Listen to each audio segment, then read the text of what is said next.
पहले राहुल गांधी विदेश जाते थे तो मुसलमानों के बारे में बोलते थे कि भारत में मुस्लिम प्रताड़ित। अब वो मुस्लिमों का नाम नहीं लेते, अब वो सिखों का नाम ले रहे हैं। ऐसा इसलिए क्योंकि हरियाणा में चुनाव, किसान आंदोलन फिर से शुरू होने की बातें हो रही, तो राहुल गांधी को लगता होगा कि सिखों को लेकर सरकार के खिलाफ बोलेंगे तो माहौल बनेगा।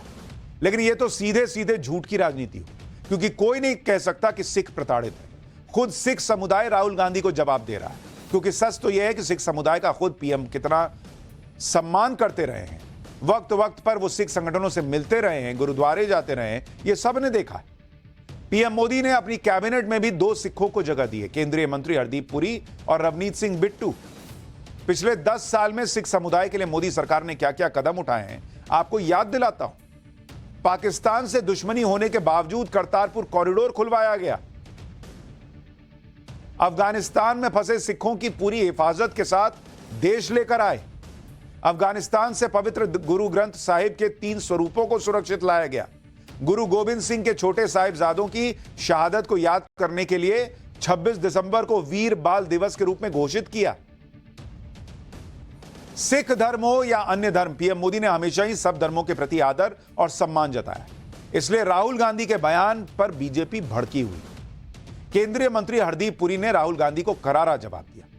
सुनिए एक बार, फिर राहुल गांधी को वो इतिहास याद दिलाऊंगा जिसे वो शायद भूल गए। जितनी सेफ्टी सिक्योरिटी सिख्स को अपना रिलीजन प्रैक्टिस करने के लिए इंडिया में है, मैं समझता हूं कम जगह में होगी।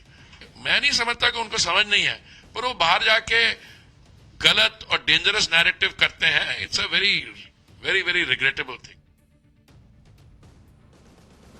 जो राहुल गांधी आज विदेश में जाकर सिख समुदाय को लेकर झूठी बातें कह रहे हैं, इस तरह की झूठ फैलाने वालों को अपनी पार्टी का उस इतिहास को नहीं भूलना चाहिए, जिस इतिहास में उनकी पार्टी के हाथ खून से रंगे हैं। 1984 के दंगों में सिखों का कैसे कत्लेआम हुआ, इसकी कहानी राहुल गांधी को जाननी चाहिए। 1984 में राहुल गांधी की दादी इंदिरा गांधी की हत्या के बाद देश भर में सिखों के खिलाफ दंगे हुए थे, जिसमें 3000 सिखों की हत्या हुई। 1984 के दंगों में कांग्रेस पार्टी के नेताओं पर न सिर्फ हिंसा भड़काने बल्कि दंगे करने वाली भीड़ की अगुवाई करने के भी आरोप लगे थे। निर्दोष सिखों की पहचान करने और उन्हें निशाना बनाने के लिए स्टेट मशीनरी का इस्तेमाल हुआ था। लेकिन राहुल गांधी के पिता और तत्कालीन प्रधानमंत्री राजीव गांधी ने कह दिया था कि जब कोई बड़ा पेड़ गिरता है तो धरती तो थोड़ा हिलती ही है। यह हुआ था सिखों के साथ राजीव गांधी के कार्यकाल में। और राहुल गांधी विदेश जाके बता रहे हैं कि आज सिख की लड़ाई लड़ रहे हैं कि वो कड़ा पहन सके। राजीव गांधी का वो बयान सुनवाता हूं आपको, जब सिख दंगे हुए थे। सुनिए उन्होंने क्या कहा। जब इंदिरा जी की हत्या हुई थी तो हमारे देश में कुछ दंगे फसाद हुए। हमें मालूम है कि भारत की जनता के दिल में कितना क्रोध आया, कितना गुस्सा आया, और कुछ दिन के लिए लोगों को लगा कि भारत हिल रहा है। लेकिन जब भी कोई बड़ा पेड़ गिरता है तो धरती थोड़ी हिलती है। राजीव गांधी का यह बयान आज तक कोई नहीं भूला है, ना ही वो बात भूली है जो बात राहुल गांधी के गुरु सैम पित्रोदा ने कुछ साल पहले ही सिख दंगों को लेकर कही थी कि हुआ तो हुआ, ये हुआ तो हुआ, बहुत चर्चित हुआ था। वो भी राहुल गांधी को आज याद दिला देता हूं कि सैम पित्रोदा ने क्या कहा। अब क्या है 84 का, बात तो करिए आपने क्या किया 5 साल में, उसकी बात करिए। 84 में हुआ तो हुआ। अब क्या है 84 का, बात तो करिए आपने क्या किया 5 साल में, उसकी बात करिए। 84 में हुआ तो हुआ।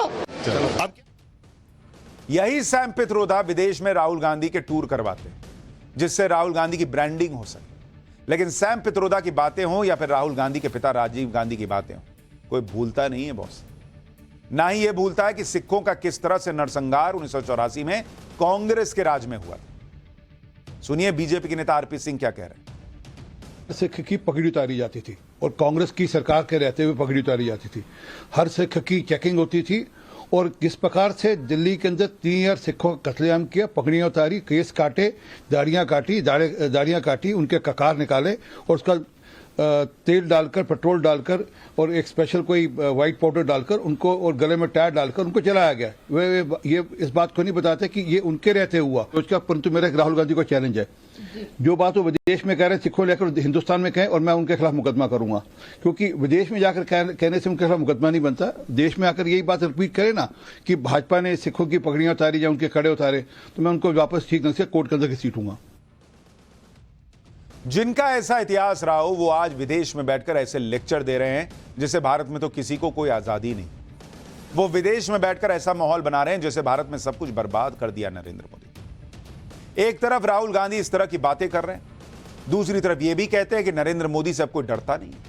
उन्होंने तो पीएम मोदी को मनोवैज्ञानिक तौर पर हरा दिया है, उन्होंने तो नरेंद्र मोदी का कॉन्फिडेंस हिला दिया है। लेकिन अगर कोई राहुल गांधी से यह पूछ ले कि इतना ही मोदी कमजोर हो गए, इतना ही राहुल गांधी मजबूत हो गए, तो वो नरेंद्र मोदी से तीसरी बार भी क्यों हार गए? इस सवाल पर राहुल गांधी बहाने बनाने लगते हैं कि चुनाव ठीक से नहीं हुए। सुनिए कि कैसे अमेरिका में बैठकर राहुल गांधी भारत के उस चुनावी सिस्टम पर सवाल उठा रहे हैं जिस चुनावी सिस्टम की तारीफ दुनिया करती है। कभी कोई आज तक भारत के चुनावी सिस्टम पर सवाल नहीं उठा सका, फिर चाहे सरकार किसी की भी रही हो। लेकिन विदेशी जमीन पर जाकर राहुल गांधी अपने ही देश के सिस्टम की बुराई करते हैं, क्योंकि उन्हें दिखाना है कि वो जीत सकते थे, लेकिन सिस्टम ने हरवा दिया। जब सिस्टम ने हरवा दिया तो 99 पे भी क्या कूद रही है कांग्रेस पार्टी? फिर रोए बैठकर, न लड़े अगला चुनाव।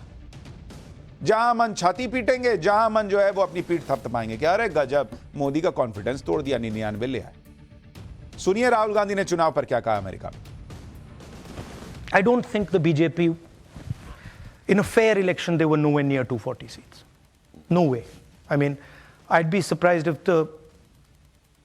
they had a financial, huge financial advantage. They had locked our bank accounts for one, but huge war chest.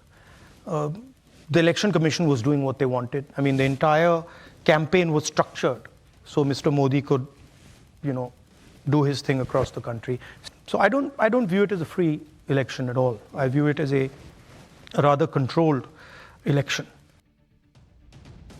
एक तरफ तो राहुल गांधी कहते हैं कि सरकार नरेंद्र मोदी की है, लेकिन सिस्टम उनका है। अगर सिस्टम उनका है तो फिर क्यों राहुल गांधी सिस्टम की शिकायत कर रहे हैं कि सिस्टम की वजह से हार गए? ये तो अपनी कमियों को छुपाने वाली बात है, ये सच्चाई को न देखने वाली बात है, क्योंकि सच्चाई ये है कि ये लोग तीसरी बार भी नरेंद्र मोदी से हारे।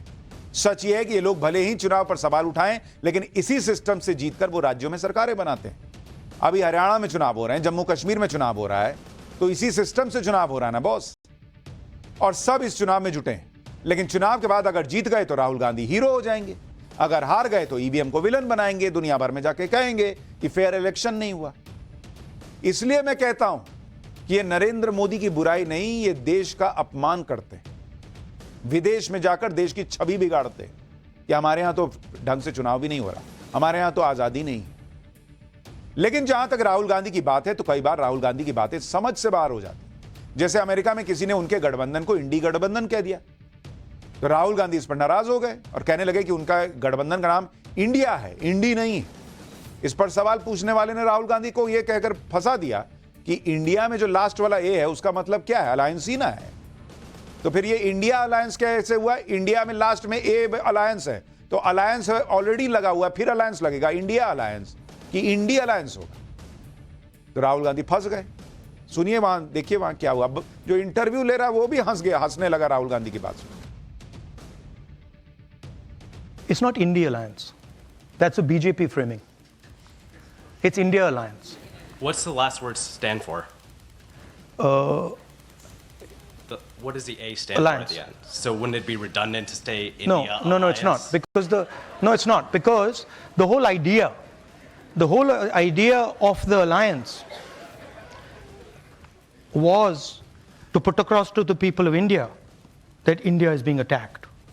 And it was very successful. And generally the BJP people say India Alliance, but everyone else in India says India Alliance. Rahul Gandhi विदेश जाकर अपना भी मजाक उड़वाते हैं, देश की बदनामी करवाते हैं 16।